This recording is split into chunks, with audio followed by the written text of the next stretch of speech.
Watching Hornbill TV's Prime Time. The 131st constitutional amendment regarding the women's quota in parliament seats has fallen flat. This happened despite the bill receiving more yes votes than no votes. The constitutional amendment bill requires a simple majority of the total members of the House, but also needs a special two-thirds majority of the total members present and voting. While the women's quota bill met the first criterion, it failed the second. The proposed legislation received 298 votes in favor and 230 against. This means that while the bill enjoyed a simple majority, it did not command the two-thirds of yes votes required to pass as a constitutional amendment. Out of 528 members who voted, the bill required 352 votes for a two-third majority. According to the Constitution Amendment Bill, Lok Sabha seats were to be increased to a maximum of 850 from the current 543 to operationalize the women's reservation law before the 2029 parliamentary polls. Seats were also to be increased in states and union territory assemblies to accommodate 33% reservation for women. Two other bills, including one for delimitation and increasing the number of seats in the Lok Sabha, were not put to a vote after the first one lost, with the centre saying that they were intrinsically linked to the legislation related to women's reservation. Let's see the reason behind the failure. While motions for the introduction of constitution amendment bills are adopted by a simple majority, a majority of the total membership of the House and a majority of not less than two-thirds of the members present and voting are required for the adoption of effective clauses and for the consideration and passing of these bills. Constitution amendment bills affecting vital issues as enlisted in the provision to Article 368 Clause 2 of the Constitution after having been passed by the House of Parliament have also to be ratified by not less than one half of the state legislators. Opposition parties strongly objected to the delimitation bill and said that the government should implement women's reservation immediately in the existing strength of the Lok Sabha. They expressed their full support for women's reservation. Now, the question is, why can't 33% reservation for women simply be implemented in the existing 543-seat Lok Sabha right now? What opposition government has said and why OBC question remains. The 33% reservation for women in the Lok Sabha and state assemblies is already low. The Nari Shakti Vandan Adhiyan was passed unanimously by Parliament in September 2023 and notified in the Gazette just this week on April 16, 2026, even when a debate on its implementation timeline via an amendment bill was underway. This amendment bill failed to pass the two-thirds majority test in the Lok Sabha, hence never even made it to the Rajya Sabha. Related bills about delimitation and about application to union territories were never presented once the mother bill failed. But that law, as written, cannot be implemented yet. It is tied to a specific sequence. A fresh census must first be completed, followed by a delimitation exercise to relocate and redraw constituencies. And only then does the reservation come into force. Under this original timeline, implementation would not be possible before 2034 at the earliest. As the first step, the latest census has only just started. The census then delimitation then quota condition was not something the opposition asked for. The obstacle to implementing reservation on the current 543 seats on the surface at least is a condition that the government inserted into the 2023 law. 30 months later, it wants to remove that stipulation, but wants to use older census data to change the Lok Sabha composition for it. When the 2023 law was passed, Amit Shah told Parliament that a census would be carried out right after the 2024 elections and that the next government would go in for delimitation soon after. The 2021 census was already due by then, having been delayed by COVID and other mostly unexplained reasons. The government now came back in 2026 proposing to use the 2011 census instead. But the opposition did not agree on two counts. The question of regional disparity needed to be addressed for the long term first, and the question of a set share for other backward classes too. The latest census and truly got underway only earlier this month. A big part of that is also the caste census being conducted for all participants for the first time in nearly 100 years. So far, only the scheduled castes and tribes SC/ST are counted in terms of caste, but there were demands for decades to also count the other backward classes OBC. That is now being done. During the 3-day special session, now the government did not provide an express constitutional argument for why reservation could not be implemented on the current 543 seats. It provided an arithmetical explanation instead. Amit Shah's argument in the Lok Sabha was that if 33% reservation were applied to, say, Tamil Nadu's existing 39 seats, only 13 seats would be reserved for women, leaving 26 open for all. If these seats were increased to 59 in total, 20 would be reserved for women and 39 would remain open. The government's case essentially means more open seats for everyone, more reserved seats for women too. The government has not argued that implementing reservation on 543 seats is constitutionally impossible. The only legal obstacle is that the text of the original women's quota law of 2023, which Parliament could amend. Running beneath the entire debate is a constitutional gap that no government has yet addressed, that the other backward classes OBCs have no political reservation in Parliament or state assemblies. SC and ST seats exist in proportion to their population mandated by Articles 330 and 332 of the Constitution. The demand for OBC quota, even within the umbrella reservation for women, is not new. It is, in fact, a primary reason why women's reservation remained blocked in Parliament for years. The 81st Constitutional Amendment Bill for 33% women's reservation was first introduced in 1996 and again in 1997 and 1998, but lapsed each time. A 2008 bill during the Congress-led UPA time passed the Rajya Sabha test in 2010, but was never voted on in the Lok Sabha. Political consensus could not emerge. The 2023 Women's Reservation passed with consensus, and it provides for reservation within the existing SC and ST quota, meaning SC and ST women get reserved seats within the seats already reserved for their communities. OBC women get nothing equivalent because there is no OBC political reservation to begin with. The Constitution does not provide for that. The demand from the SP, RJD, Congress and others for a sub-quota for OBC women within women's reservation is constitutionally impossible without a prior amendment creating OBC political reservation. Where things stand on women quota now, for now, the 3 bills for use of 2011 census for redrawing the Lok Sabha and thus women's quota as per that have fallen. The 2023 women's quota law remains on the books, but it is not implementable without delimitation. And the delimitation question itself has remained unresolved for 50 years. It was last done in 1970s and then pushed for 25 years twice. Besides the OBC quota demand, there is a more fundamental question that remains unresolved. We'll take a short break. Keep watching.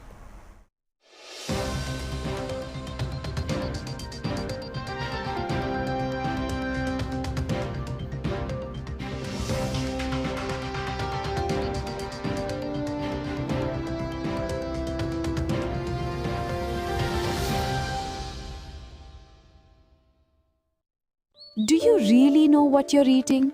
Not all eggs are the same. Choose Junaki eggs you can trust. At Junaki, quality begins at the source. Fresh, safe, and perfect for your family. Every Junaki egg is lab tested for safety and problem harmful bacteria. Bring home the nutrition your family truly deserves. संविधान के शिल्पी Baba Saheb doctor Bhimrao Ambedkar ji के आदर्शों को आधार बनाकर उत्तर प्रदेश सरकार विभिन्न कल्याणकारी योजनाएं संचालित कर रही है। यशस्वी प्रधानमंत्री श्री नरेंद्र मोदी जी के मार्गदर्शन एवं माननीय मुख्यमंत्री योगी आदित्यनाथ जी के संकल्पों से प्रदेश में वंचितों, दलितों एवं अति पिछड़े वर्गों के छात्रों को कोचिंग एवं छात्रवृत्ति उपलब्ध कराई जा रही है। मुख्यमंत्री कन्या सुमंगला योजना, मुख्यमंत्री सामूहिक विवाह योजना, प्रधानमंत्री एवं मुख्यमंत्री आवास योजना का लाभ सुनिश्चित किया गया है। प्रदेश सरकार की समावेशी नीति से आज प्रदेश के करोड़ों वंचितों को गरिमापूर्ण जीवन जीने का अधिकार मिला है। प्रदेश के 75 जनपदों में स्थापित डॉक्टर अंबेडकर की मूर्तियों का डॉक्टर भीमराव रामजी अंबेडकर मूर्ति विकास योजना के अंतर्गत सौंदर्यीकरण एवं संरक्षण कार्य किया जाएगा। वंचितों की उन्नति का आधार, डबल इंजन सरकार।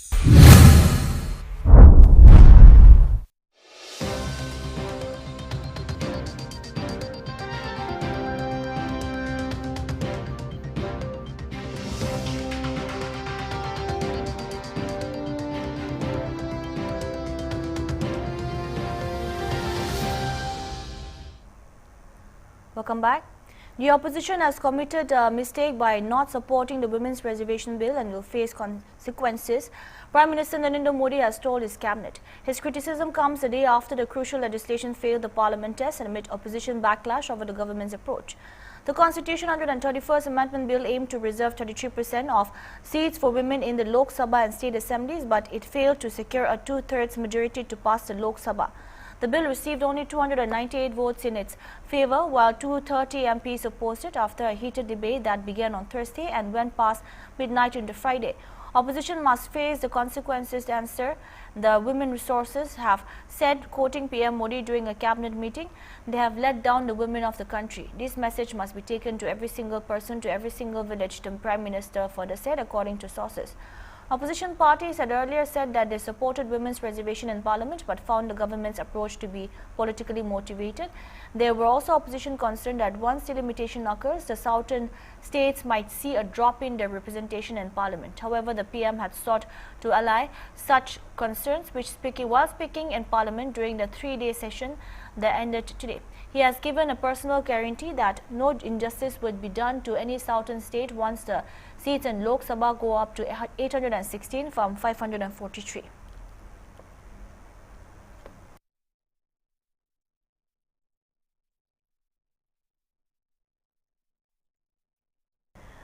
Telangana BJP President N. Ramachandra Rao on Saturday was placed under house arrest by police in Hyderabad after the Bharatiya Janata Party called for a protest outside the residence of Telangana Chief Minister A. Ravnad Reddy over the Congress party's stand on the Women's Reservation Bill in Parliament. According to sources, the protest was planned to oppose the alleged lack of support by the Indian National Congress for the Women's Reservation Bill during proceedings in Parliament. Condemning the police action, Ramchandra Rao criticized his house arrest and termed it an attempt to prevent a democratic protest. Today we feel that this is a black day in the Indian democracy, wherein an Indian parliamentary affairs and parliamentary working system, wherein the Congress party and India Alliance have voted against the women reservation and its related constitutional amendments in the parliament. This act of Congress and India Alliance is against the interest of the women. It is against the empowerment of the women and against the women getting political rights. 33% reservation for the women was a dream for the past 30 years, and it was the Congress and its allies who are stalling it, and today also they did the same thing. The women of this country will not excuse the Congress party. On the other hand, they will curse them. The Congress party and the India alliances have opposed this women reservation bill on two counts. One, the Rahul Gandhi and his likes and his family doesn't want any other woman to enjoy the political rights and political power. They want only their family to enjoy. They want only Jawaharlal Nehru. They want only Indira Gandhi. They want only Sonia Gandhi. They want only Priyanka Gandhi to enjoy. They didn't want any common woman to enjoy political rights. And that is the reason they oppose. This is one reason. Secondly, the India Alliance partners, they have asked for Muslim reservation in these women reservations. Muslim women. How can a religious reservation can be made within the reservation for women? So therefore, that is the second reason, that because the Muslim woman was not given reservation in this bill, so therefore they have opposed it. And it is very unfortunate, it is a shameful act by the Congress party and India Alliance that they have gone against the act and against the amendments which was required for implementing the women reservations and increasing the seats through delimitation. This is a historic bill actually, but it was defeated by them. It is a black day, and BJP condemns the acts of Congress Party and India alliances, and we believe that one day definitely BJP will bring this enactment to reality, and we request and we call upon all the women, especially in Telangana, to see that every Congress leader, whoever visits them, chase them away and see that they don't deserve a woman vote or woman sympathy in the state. Foreign Affairs expert Rubendra Sachdev has said that the recent decision by the U.S. Department of the Treasury's Office of Foreign Assets Control to extend a sanction waiver allowing countries to purchase crude oil and petroleum products of Russian origin is expected to benefit India. Speaking on the development, Sachdev noted that a significant quantity of Russian oil is already at sea and located relatively close to India. He said the availability of this supply combined with favorable market dynamics could enable India to procure crude at competitive prices. He further emphasized that the immediate accessibility of Russian oil would be extremely helpful for the Indian economy, particularly in meeting its crude oil requirements. See, this waiver on sanctions on Russian oil will definitely help India in the sense that there is quite some Russian oil at sea, short distance away, and hopefully the market dynamics are such that we can get it at good rates. Especially given the current crisis, even if production ramps up, in the Gulf, it will take months and months for the supplies to be resumed.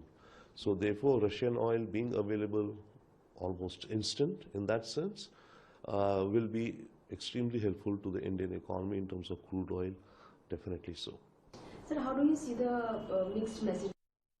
President Donald Trump, he's saying we are very close to the deal, but we will not open Strait of Hormuz immediately until the deal is reached. In addition to that, he has made a very big claim that we will be on leisurely pace. We will take out uranium from Iran. How do you see? Will Iran allow taking out of uranium from? I think the price that President Trump now wants is a photograph of drums of Iranian-enriched uranium on the tarmac of Tehran airport and an American military plane sitting there, these drums being loaded and taken away. That is the price that Donald Trump wants now. He can then claim, I have taken out the uranium from Iran. Now that has reverse optics for Tehran. The reverse optics is that it would be a very visual representation of the surrender of a country. Iran does not want that. I think that is where fundamentally the matters are stuck.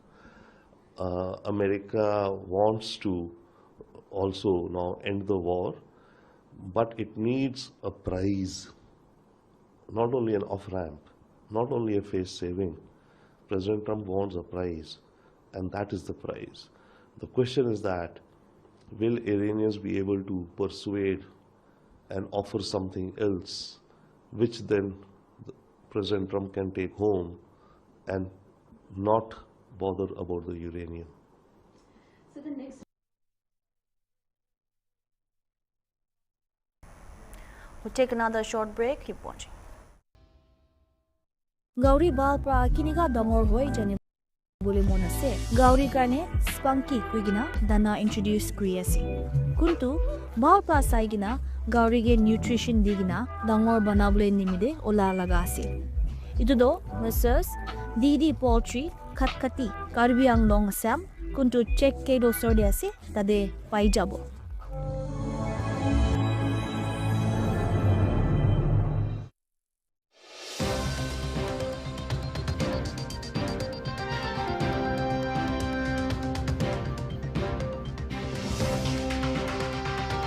Carbonated drinks la nuksan, carbonated beverages la consumptions ajikali bishu these, ajikali la chokra chokri kan aro chutu bacha kan itu carbonated beverages bishi khai ase.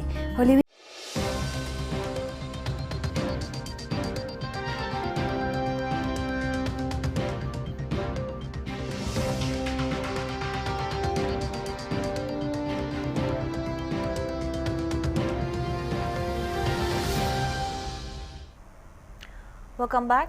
The Bharatiya Janata Party on Saturday alleged incidents of post-poll violence in areas under the Tripura Tribal Areas Autonomous District Council following the announcement of election results. State BJP General Secretary Bipin Debrahma claimed that several party supporters were forced to flee their homes after incidents of arson, vandalism and intimidation. He alleged that supporters of the Tripura Mota Party were involved in the attacks, though the claims have not been independently verified. A BJP delegation including Minister Tinku Roy visited affected areas in Kowai district where some displaced families have taken shelter in community halls. Party leaders said several houses were damaged or burnt in Kowai, Takrachala and nearby areas. Meanwhile, Minister Suchanda Chaudhary visited the residence of BJP candidate Abhijit Dibraman in Jirenia following an alleged attack and assured administrative support to restore peace. The BJP asserted authorities to take strict action against those involved and ensure the safe return of displaced party workers.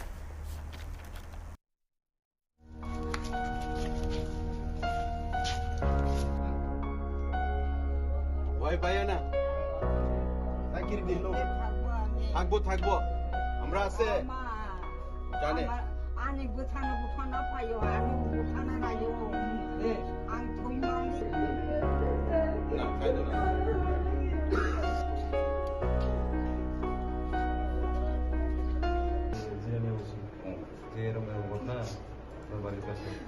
আমি সঙ্গে সঙ্গে ছুটে এলাম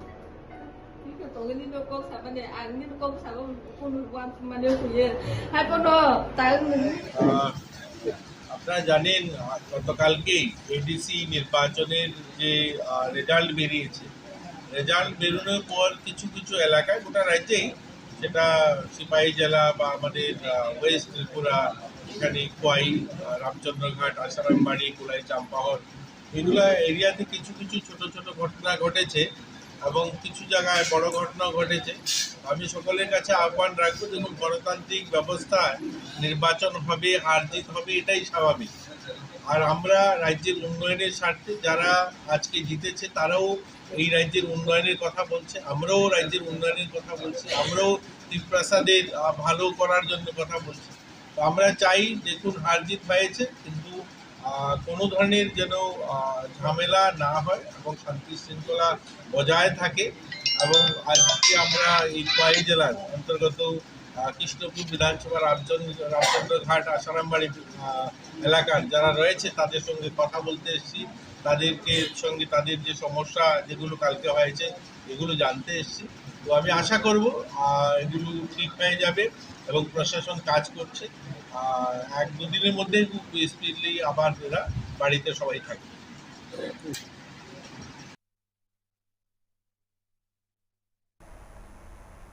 That's all we have for now. Keep watching Hornbill TV.